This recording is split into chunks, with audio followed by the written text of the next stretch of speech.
You know you need to be closing sales, otherwise you don't have a business, do you? So let me ask you, why are sales activities last on your to-do list? Think about that. Why is that? Well, I'm happy to have as my guest today on Make It Click, Kristin Crockett, who is an expert on sales. She's spent what, over 20 years in corporate tech sales, and then she went into her own business to help women to really close that gap and achieve the life of their dreams.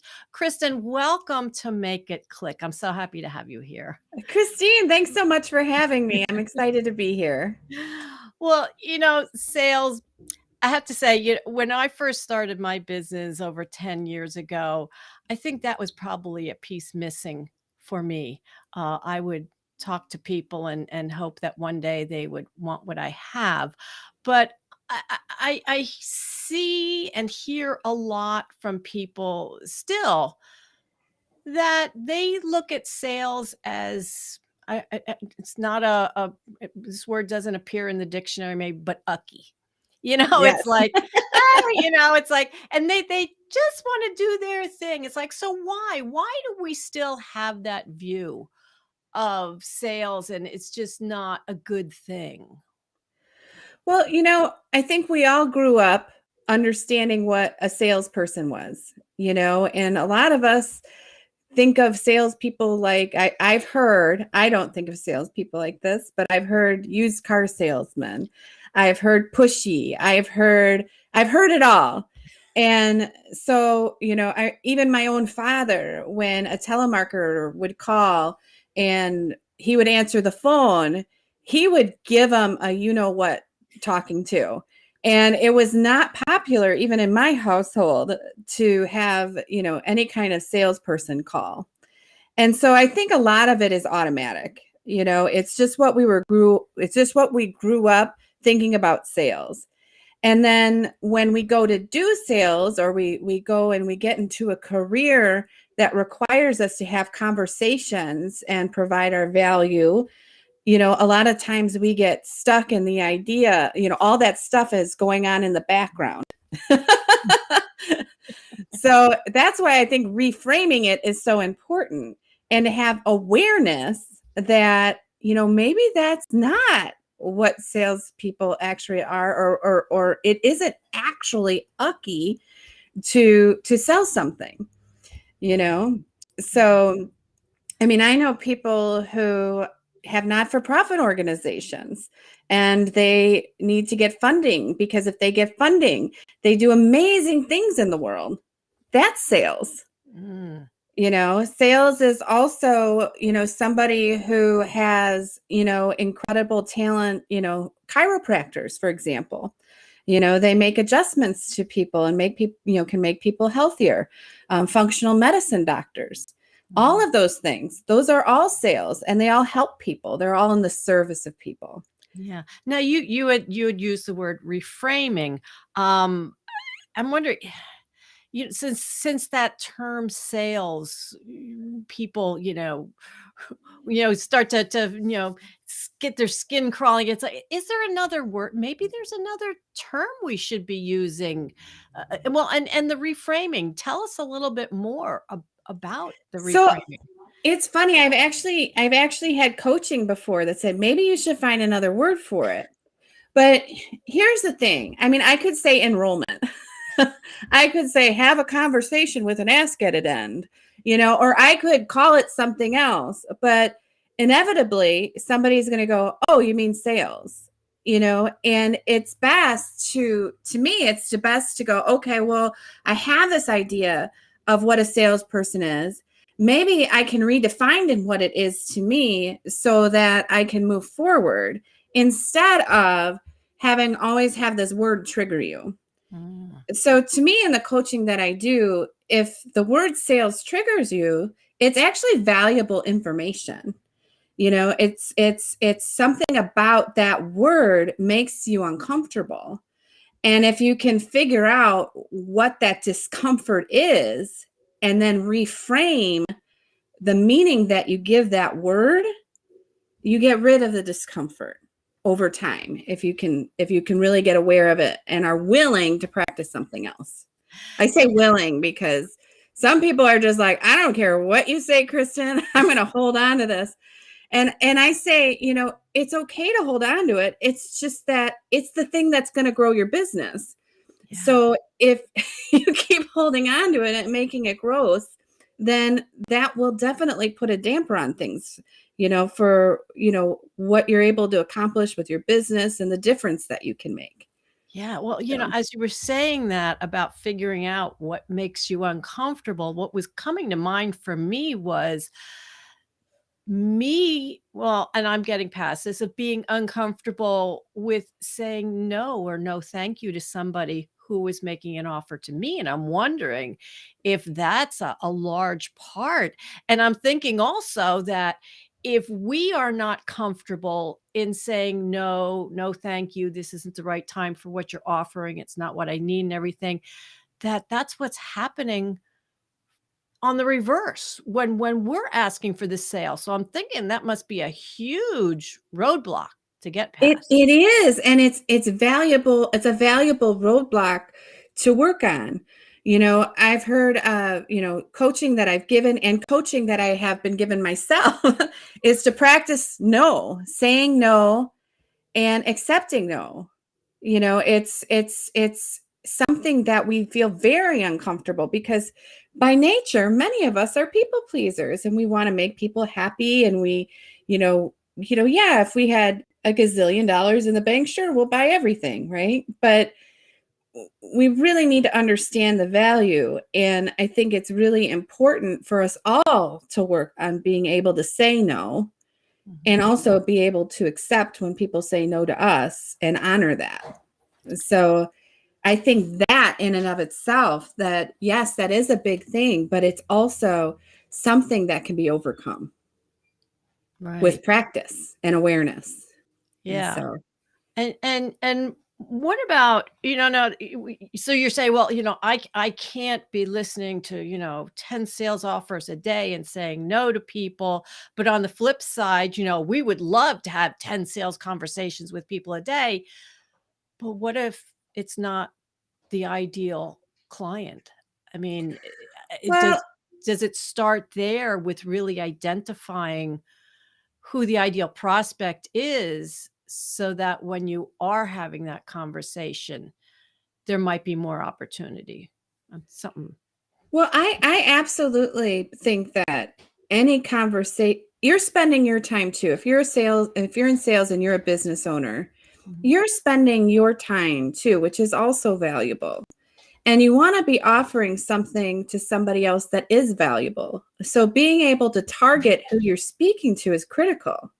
mhm, Because if you don't want to be spending your time talking to people that aren't really a good fit for the services that you offer.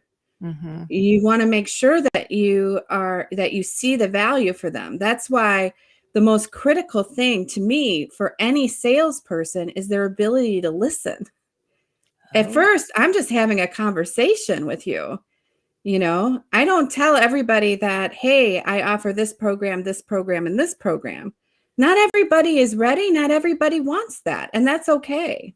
mhm. But if I hear the value that my coaching could give to somebody, now I'm going to share it because now I see something valuable for that person that's in front of me.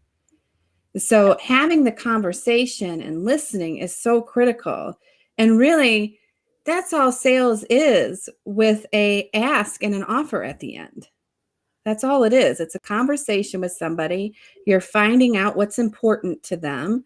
If you have a solution that fixes, a problem that they're having, wouldn't Mhm, you be stingy if you didn't share it? mhm. And then you let them know how much it is. Right? It's not free, but you know. Yeah, So yeah, that listening aspect. Wow. Listeners, did you hear what she said? mhm. Yes, so vitally important. Yeah, have a conversation. It's like I personally, I love sales conversations because I have learned to look at it that way. It's a conversation Right. to see if there's a need there. So you know, and just like we're having a conversation here. I mean, of course, now I'm not going to find a need, you know, in this conversation, but just like you said, listen to what people are saying, and if you see that you have something to offer, um, you know, I'm wondering how many people in this world could be living a better life if someone had just listened to them and offered them a solution. Exactly. And I see this, I'm going to get up on a soapbox here because I see this all the time. I see this with entrepreneurs who have this incredible product or service. But because the way they think about sales is in the way, they don't offer it as much as they could. And what they do offer can really, really make a difference. Mhm. When I look at, I hear a lot of it's not the right time to make the offer, or it's not the right time to have a sales conversation, or I don't, all kinds of things. And I'm going, if you have a solution that solves that person's pain, aren't you being stingy if you don't say something about it? I'm going to let you have some pain for just a little while longer because I don't feel comfortable sharing with you the solution that I have. Oh, wow. So, Um, oh, that's good. I love that. I love that. yes, Oh my goodness. It's like, all right, so we got to, solve a lot of the pain in this world and help people. I hope right. our listeners are paying attention to this. That think of the sales as you're solving problems. You're taking people's pain away, and it's okay to make an offer. It's okay to make an offer, and it's also okay to say no. And if you don't feel comfortable saying no, that's something that's going to impact not just sales in your business, it's going to impact so many areas of life. So Mhm. you can brush it under the rug, or you can go, you know what, that's kind of interesting that I feel uncomfortable saying no. Mm. How does that impact my life? And the reason why I call my company Courageous Destiny is because it's not always just knowing how to sell and the pitch and putting together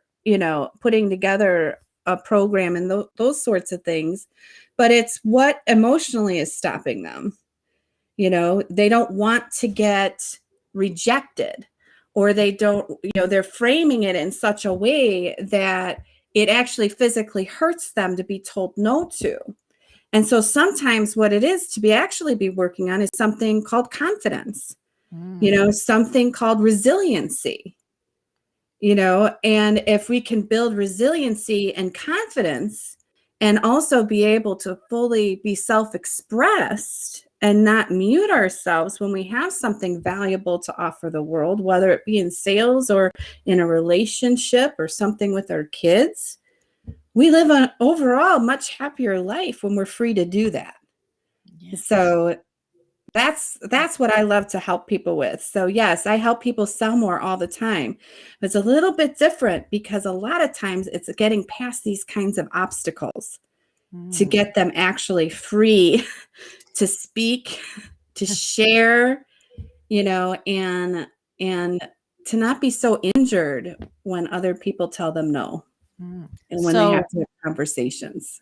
so you help people really even on a deeper aspect than just learning skills. It's Absolutely. that deeper work, that helps them to make more sales, but ultimately live a happier life themselves. Is that I, correct? I find that so important. I'm a mom of triplets. I Mm. have, I live with my boyfriend. He has 4 kids, and the quality of life is so important to me. Yes, I want a multi-million dollar business and I'm headed there, right? But I also want to have a happy life and feel fully self-expressed and have fun and laugh. And one of the things that I'm really passionate about is if you're going to focus so strongly on your business to grow your business that you don't leave the other areas behind either. Mhm. And some of these concepts, yes, that comes out in the discomfort of sales, and sales can put a highlight on these issues, but they impact so many other areas of life, not just sales and not just our business. Oh, thank you so much for that, Krista. I mean, yeah, I was always just one of just give me the skills, the hardcore, it's like, and I was lacking that end of it for myself too, and I started to learn that. But this has been wonderful, Kristen. If our listeners want to get in touch with you, what is the best way? And do you have something that you'd like to offer them? I would love to. I would love to offer them a sales accelerator session. I love to have these calls. I help them, I give them, 45 minutes, and we actually go through maybe some of the obstacles that they're having, so I could help them kind of highlight some of them. And that's just fun for me, whatever they're struggling with sales. And then to get in touch with me, they can contact me at Kristin@courageousdestiny.com. And that's Kristin. I'm like one of the few that spells it with an IN. And they can also find me at www.courageousdestiny.com or on Facebook. I also moderate a Courageous Destiny community as well. So.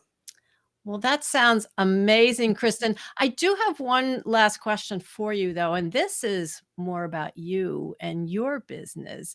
And of all the years that you've been working with clients and building your business, when you think of all the different things that you've learned, and maybe it's a tech tool or something like that, is there something that has made it click in your business that you look back and you say, wow, that one piece, that one thing that I learned, or that one tool really has made a difference in my business?